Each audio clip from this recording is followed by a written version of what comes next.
Welcome everyone to this 24th HSSE conference from AMCHAM TNT. I'm very excited and honored to be chairing this session.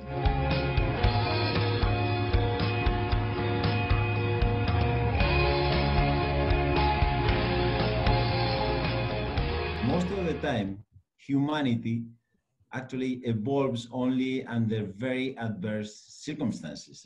Otherwise we don't really make that difference.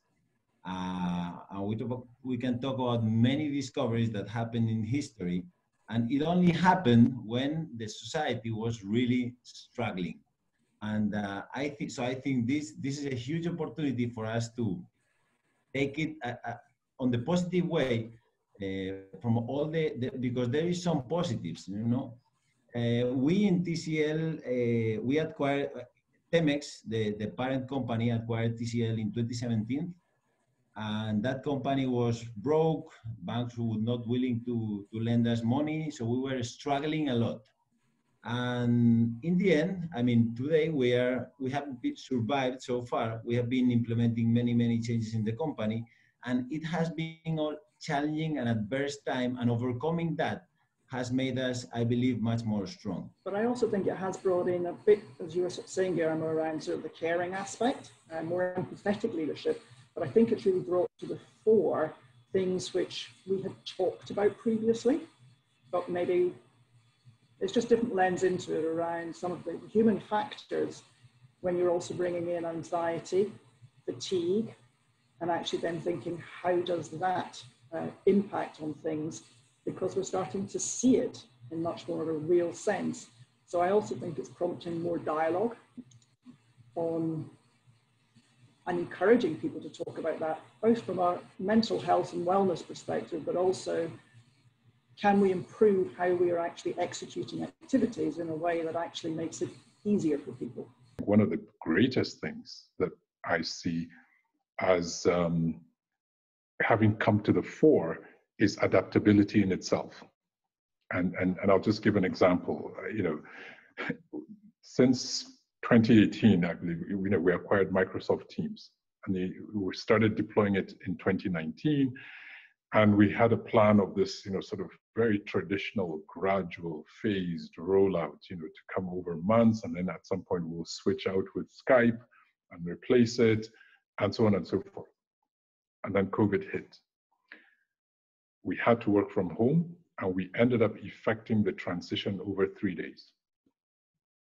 There was some troubleshooting and so on that followed in the weeks after, but essentially, 80–90% of the organization migrated to Teams and were using it effectively within 3 days. And so, people are having to learn new behaviors, new processes, use new tools, and what we have seen is with very little of the usual resistance that often accompanies change. When it comes to the fundamentals of the business of making sure the risk is managed, we also see learnings happening there, even as we are in the technological realm. But one example is that you see, process hazard analysis taking place on a site. And you now have the ability technologically to have everybody on, because we are spread out all over the island, so it's good to have everybody now participate in such processes that, certainly needs to be done. And the other thing is, when it comes to the way of working in terms of asset integrity, some of the fundamentals are still proceeding very well. The layer of COVID and the lockdown and so on has certainly caused a change in the way we work. And as Philip says, the paradigm that you were working under is that everybody had to physically show up to work, when in fact, you see quite the opposite.